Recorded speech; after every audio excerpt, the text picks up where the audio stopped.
नमस्कार। आज के इस वीडियो में बात करेंगे, एक बहुत बड़ी अपडेट है। बिहार एसएससी जो इंटर स्तरीय जो फॉर्म पहले भरा जा चुका है, उसका फिर से फॉर्म को रीओपन कर दिया गया है। यहाँ पे बात करेंगे, आप जो है 15/10 से लेकर मतलब 15 तारीख से लेकर आप यहाँ पे 25/11 तक आप इसको अप्लाई कर सकते हैं। यहाँ पे क्लियरली मेंशन है। यहाँ पर डिटेल बात करेंगे, क्या क्या डॉक्यूमेंट्स आपके लिए रिक्वायर्ड है, क्या योग्यता होगी, आपके पास कौन कौन से डॉक्यूमेंट्स होने चाहिए, टाइपिंग वाले पोस्ट कौन कौन से है, बिना टाइपिंग वाले पोस्ट क्या है। कंप्लीट जानकारी आपको इस वीडियो में प्रोवाइड किया गया, तो वीडियो को लास्ट तक जरूर देखिएगा ताकि आपको अच्छे से समझ में आ जाए। यहाँ पर जैसे भी आपने बताया कि इसका जो ऑनलाइन आवेदन है वो आपका 15/10 से यहाँ पर 15/10 से लेकर 25/11 तक मतलब 15/10 से आपका फॉर्म ये भरना शुरू हो जाएगा, तो आपको इसको फिल कर देना है। अगर डिटेल जानकारी बात कर, देखिए यहाँ पर बहुत सारे पोस्ट, टोटल 94 यहाँ पे विभाग है, टोटल 94 विभागों में आपकी भर्ती है। यहाँ पर अगर बात करूँ हर मतलब लेवल 2, लेवल 3 और लेवल 4 का भी यहाँ पे पोस्ट है। तो यहाँ पर आपको अपनी योग्यता अकॉर्डिंग चुन लेना है कि आपको कौन सा योग्यता अकॉर्डिंग आपको अप्लाई करना होगा। सबसे पहले हम बात कर लेते हैं, बहुत सारे यहाँ पर ऐसे पोस्ट हैं जहाँ पर टाइपिंग की रिक्वायरमेंट नहीं है, लेकिन बहुत सारे ऐसे भी पोस्ट हैं जहाँ पर टाइपिंग की रिक्वायरमेंट है। जैसे कि यहाँ पर देखिए, निम्न वर्गीय लिपिक जहाँ पर भी होगा तो आपको यहाँ पर क्लियरली मेंशन होगा कंप्यूटर और हिंदी वर्ग, यहाँ पर टाइपिंग आपको लिखा ही रहेगा। मतलब निम्न वर्गीय लिपिक आपकी जहाँ भी पोस्ट आपको दिखेगी तो आपको समझ जाना है कि इसमें टाइपिंग जरूर होगा।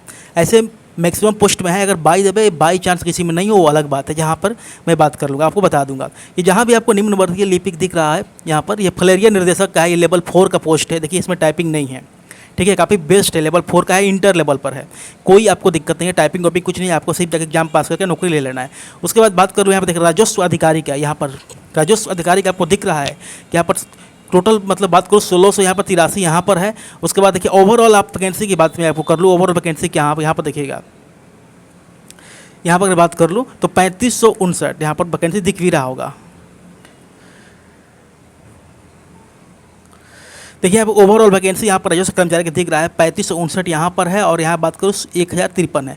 तो टोटल यहाँ पर ओवरऑल वैकेंसी आप देख सकते हैं कितनी अधिक है। और इसमें आपके क्या खास बात है कि इसमें कोई भी टाइपिंग नहीं है। आपका राजस्व एवं भूमि सुधार का, इसको आप तहसीलदार कहते हैं, ठीक है, इसको लोकल आम बोलचाल की भाषा में तहसीलदार कहते हैं। जब आपका पंचायत सचिव का जो पोस्ट है इसमें भी कोई टाइपिंग नहीं है, सिर्फ नॉर्मली आपका टाइपिंग टेस्ट नहीं हुआ, कंप्यूटर पर आपका चेक होगा, ठीक है। यहाँ पर बात कर लेता हूँ,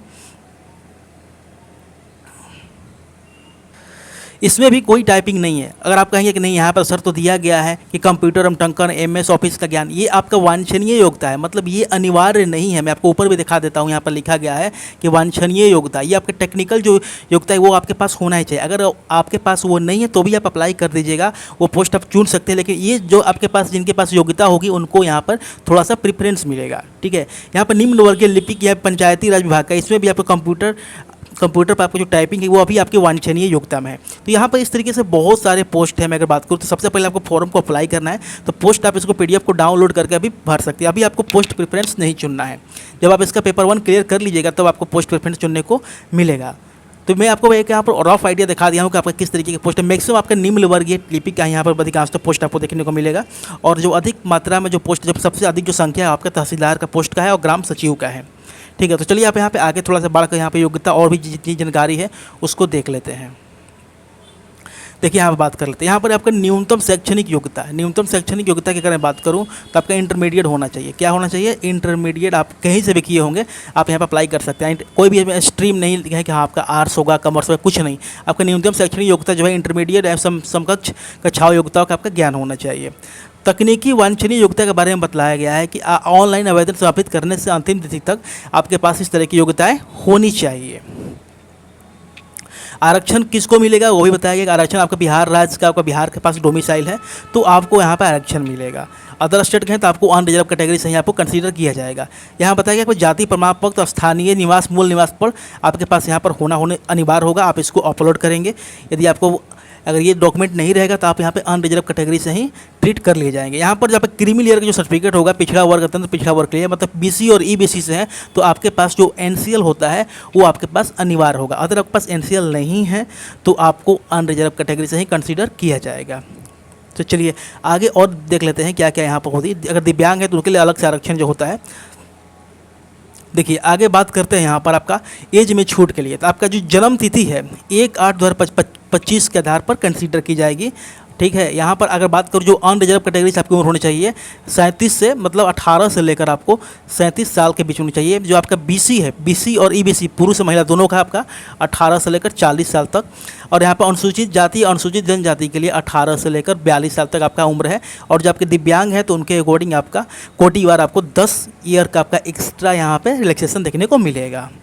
आपको जनरल अवेयरनेस का क्वेश्चन में प्रॉब्लम होती है तो ये जो बुक है आप ले सकते हैं। ये वाला जो बुक है बिहार स्पेशल है। आप कोई भी परीक्षा जैसे कि बिहार सीजीएल हो गया, बिहार बीपीएससी के जो एडीओ की परीक्षा हो गई, बिहार इंटर स्तरीय की जो परीक्षा होगी, कोई भी परीक्षा की तैयारी कर रहे हैं इस वाले बुक से आप प्रैक्टिस जरूर कीजिएगा। मैक्सिमम जो क्वेश्चन है आपको इस बुक से ही देखने को मिलेंगे क्योंकि इसमें चैप्टर वाइज एक एक चीज़ को एक्सप्लेन किया गया है। काफ़ी अच्छी बुक है, मैं पर्सनली रिकमेंड कर रहा हूँ, कोई पेड प्रमोशन नहीं है।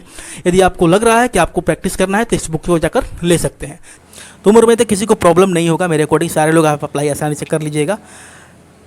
अब यहाँ पे फ़ी की भी बात कर ले। जैसे कि आपको पता है कि बिहार की कोई भी परीक्षा हो, बिहार के सारे परीक्षाओं में फ़ी जो है 100 रुपये कर दिया गया है। तो आपको मात्र 100 रुपये, मतलब आपका फ़ी का जो चार्ज लगेगा वो आपको 100 रुपये आपको जमा करना। आपका डेट भी दिया गया है 15/10 से लेकर 25/11 तक आप इसको पेमेंट कर सकते हैं। परीक्षा के बारे में बताया गया कि परीक्षा में आपका CBT 1 CBT 2 होगा। ऐसे तो यहाँ पे क्लियरली मेंशन यहाँ बताया गया कि अगर प्रारंभिक परीक्षा के बारे में बताया गया है कि वस्तुनिष्ठ होगी, MCQ भी बेस्ड होगी। प्रारंभिक परीक्षा के माध्यम से कोटिवार उपलब्ध रिक्तियों को सिर्फ 5 गुना लड़कों के यहाँ पर मेंस के लिए शॉर्टलिस्टेड किया जाएगा। मतलब जो प्री होगा उसके अनुसार आपके 5 गुना लड़कों का रिजल्ट मेंस के लिए आएगा। प्रारंभिक परीक्षा का सिलेबस दिया गया है सामान्य अध्ययन, सामान्य विज्ञान एवं गणित, और आपका जनरल जो आपका रीजनिंग होता है वो आपका होगा, कंप्रीहेंसिव लॉजिक रीजनिंग होता है वो आपके क्वेश्चन पूछे जाएंगे। मतलब 2 पेपर होगा, प्री और मेंस। और आपको सिर्फ प्री 1 जो है आपका क्वालिफाइंग मार्क्स का होता है, प्री 2 आपका मेरिट बनता है। टोटल क्वेश्चन की संख्या आप बताएगी कि 150 होगी।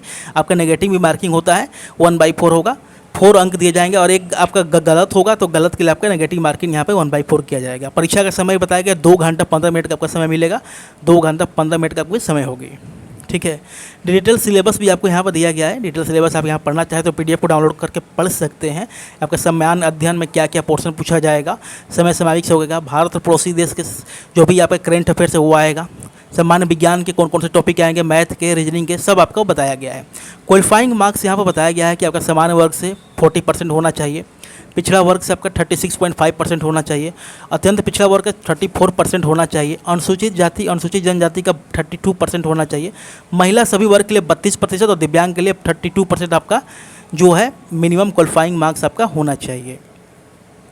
आगे बात करें यहाँ पर डेट को लेकर बताया गया है कि कब से आपका आवेदन है। मैंने पहले ही बताया आपको 15/10 से आप इसको प्रारंभ कर सकते हैं। शुल्क जमा करने की अंतिम तिथि 25/11 तक है। आवेदन भरने की अंतिम तिथि आपकी 27/11 तक है। यहाँ पर बताया गया कि क्या क्या आपका योग्यता होनी चाहिए। मैट्रिक का आपका क्या क्या डॉक्यूमेंट लगेगा वो बताया गया है। मैट्रिक का आपका अंक पत्र मूल प्रमाण पत्र, इंटरमीडिएट का आपका अंक पत्र मूल प्रमाण पत्र, टाइपिंग होता है, कंप्यूटर का आपका सर्टिफिकेट लगेगा, अस्थायी निवास आवासीय प्रमाण मतलब डोमिसाइल सर्टिफिकेट, कास्ट सर्टिफिकेट, आपका NCL सर्टिफिकेट, EWS है तो EWS लगेगा, स्वतंत्रता सेनानी के पोता पोती नाती नतनी का प्रमाण पत्र लगेगा, डिजेबिलिटी सर्टिफिकेट लगेगा। उसके बाद जो भी आपका रिलेक्सेशन लेना है, आपका जो अगर कहीं और भी जॉब करते हैं तो वहाँ का NOC सर्टिफिकेट वो आपको यहाँ पर होना चाहिए।